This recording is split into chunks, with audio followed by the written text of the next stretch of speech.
מקומות שבהם היית, עולמות שראית וגילית. שמי מיקי, בעצם מרכז מעשה בא ואומר, יש נוער במדינת ישראל, לא אכפת הצבע שלו, המגזר, המגדר, מי הוא ומהו, זה הנוער הכי טוב. יוצאת ממנו אש, והאש הזאת צריך לנתב אותה לשינוי בחברה הישראלית. הנוער הנפלא הזה שנמצא בכל מקום.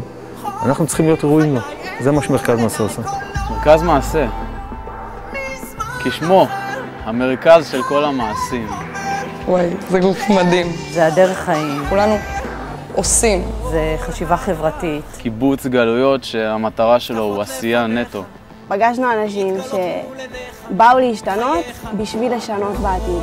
היה לנו מסיבה, היינו שם, יהודים, מוסלמים, אתיופים, בנות שירות לאומי, כל העדות, כל הגילאים. זה פשוט היה מדהים שעל רחבה אחת הייתה כל החברה הישראלית שלנו. בעצם זה מה שיוצר את השילוב המנצח. קבוצה של אנשים עם שריטה קלה, שהשריטה הזאת אומרת לא לוותר לאף אחד, אבל לא לוותר גם על אף אחד. שזה מה שטוב, שמדברים בגובה העיניים. ולהראות לחבר'ה שהם חלק מקבוצה מאוד מאוד גדולה בחברה הישראלית. נראה לי שזה כמו עוד בית כזה. שהולכת לעשות שינוי. מתחילים אותו עכשיו, נמשיך אותו צעד אחרי צעד ביחד איתכם. זה באמת גוף שיכול לתת ונותן. אני חושב שאני חלק משינוי, חלק ממשהו מאוד מאוד גדול. ורצוי לבוא ולבדוק, לבוא ולנסות, לבוא ולתרום ולעשות ולהתנדב.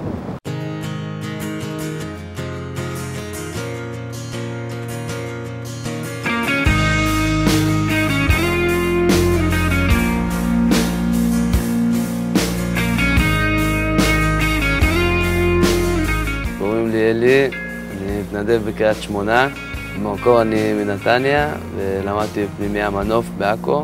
התנדבות תרמה לי קודם כל הרבה טוב לעצמי, הרגשה שאני יכול לתת יותר. יש עוד מה לשנות במדינה. חנכתי כיתה א' בבית ספר, ולבוא ולראות אותם איך הם באים לך כולם ורצים, מחבקים אותך על הבוקר. אני מלווה אותם במשך השנה בפרויקטים, טיולים, כל מה שהם בעצם צריכים ואני יכולה לתת להם מענה בו. אבל זה באמת חוויה מדהימה שהייתה לי. קומונה בשבילי זה המשפחה. אחי, משפחה ממש. גרעין איתן זה גרעין עם נשמה. בחיים שלי לא חשבתי שאני אפגוש אנשים כאלה. שמקבץ איתו קבוצה של אנשים שהם פשוט לא קשורים אחד לשני. בסופו של דבר אתה יוצא מהשנת שירות כאילו עם חברים לכל החיים. משפחה השנייה שלי. היה מלא כל הלילה וזה משאיר אותי למעלה. אני מכיר את השני, תודה. זה לא על 4 קירות לרגע ולא קיים. גל של הזיות בטבע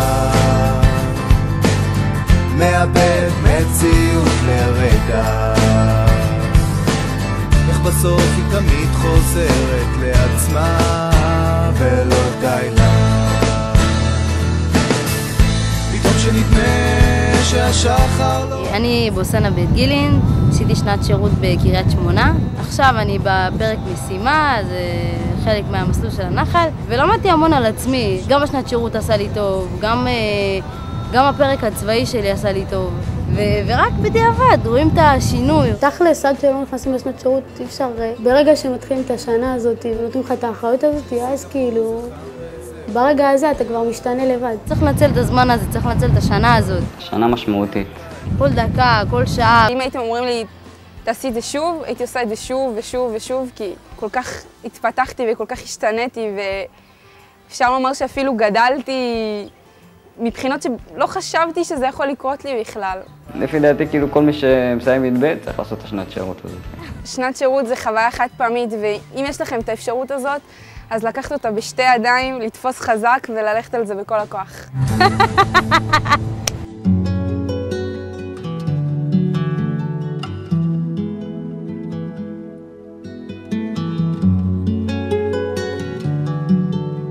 מקום שנותן מענה לבני נוער איכותיים, חבר'ה שמגיעים עם ניצוץ בעיניים. מכינה, לא ידעתי מה זה, לקחתי איזשהו סיכון, קפצתי לתוך המים הקרים ובאתי.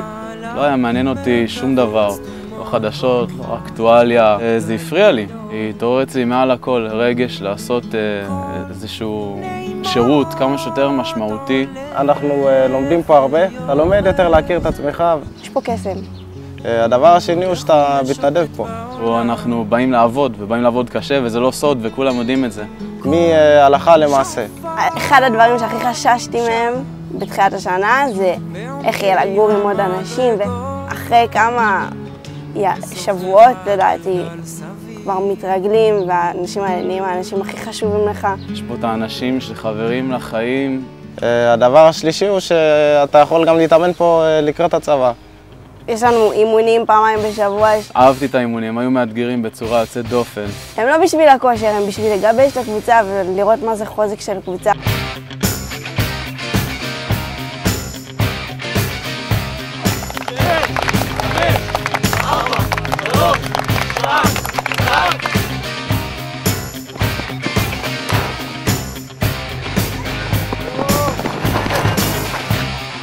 בוגר, מכינה אידיאלי מבחינתי זה מישהו שתמיד שואף למצוינות.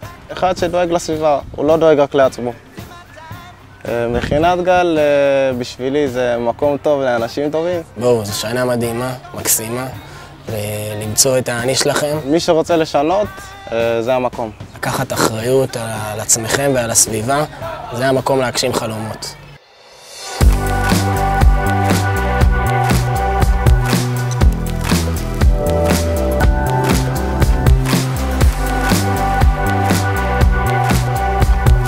מההתנדבות מקבלים המון מעבר ללהתנדב. אני חושבת שאנחנו שונים בגלל שאנחנו לא נמצאים באיזה מסגרת כתובה לנו. אנחנו בעצם פה פתחנו את הבית נוער שלנו. הבית נוער הוא בעצם באחריותנו. זה בעצם הכל, אם אנחנו נעשה הוא יקרה, ואם לא נעשה שום דבר לא יקרה. זה הכל מתחיל ונגמר בנו. פעילויות מאוד מגוונות, זה לעשות מדורה, אם זה להביא קלפים או דמקה או משהו, ויש לנו קבוצות בנים, קבוצות בנות, היה קבוצת מנהיגות, נדבנו בבתי אבות, הרמנו פרויקטים בשכונה. אנחנו עוברים הכשרות במרכז מעשה, על העבודה עם נוער. לפעמים גם סתם יושבים חבר'ה וצוחקים ומדברים על החיים. בבוקר אנחנו מתנדבים בבתי ספר, בדרך כלל עם כיתות יותר קשות נקרא לזה, כיתות שלא ניגשות לבגרויות. זה תהליך, בהתחלה היה ממש קשה. הנוער שלנו זה נוער שמסתובב ברחובות, אז מנסים להיות איפה שהם, להיות אלטרנטיבה למה שהם יעשו אחרת. גם אם מתלבטים וזה, אני ממליץ בחום, כי זה באמת חוויה של פעם בחיים. באים חבר'ה שהם שונים, כל אחד גדל במקום אחר, עם בית אחר. אני חושבת שהכי חשוב בתכונת אופי זה לבוא עם ראש פתוח. כי זה שנת שירות מיוחדת ואין עוד דבר כזה. אני לא חושב שמישהו יכול להיכנס לשנת שירות ולצאת אותו בן אדם.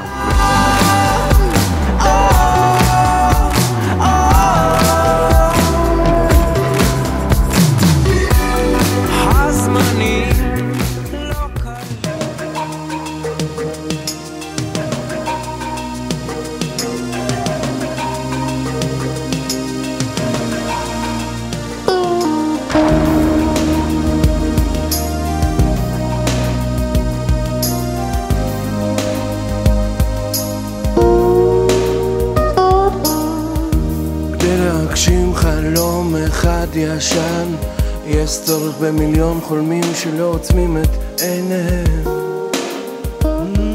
מרכז מעשה הוא כלי נגינה. הערך העיקרי שלנו, שאנחנו מאפשרים לאנשים אחרים לפרוט על הכלי הנגינה הזה. אנחנו כלי לנוער מדהים, מיוחד, חוצה כל הגדרה חברתית חיצונית של גבר, אישה, ערבי, יהודי, אתיופי, לא אתיופי וכו'. נוער נפלא. והוא מנגן על המיתרים שלנו. אנחנו הכלי. והניגון שלו זה עוצמה. מה שאנחנו קוראים לעשות יש מאש פנימית. המנגינה הזאת זה עבורי מרכז מעשה. אנחנו דורשים מהאנשים, לא מטפלים בהם. מראש אנחנו מניחים שמי שבא ולא משנה באיזה סיבות שהוא הגיע. הוא הכי טוב, אם יש בך אש פנימית. אם אתה חושב שאתה טוב וראוי ויכול להתאמץ, אם ברור לך שאתה לא פחות טוב מאף אחד אחר, בוא אלינו. אנחנו מקום לאנשים שדורשים מעצמם.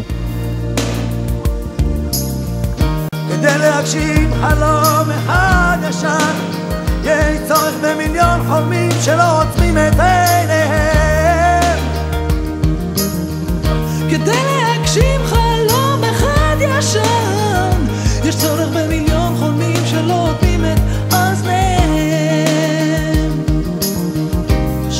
מוכנים אל החלום להתקרב, שעוד זוכרים איך להקל את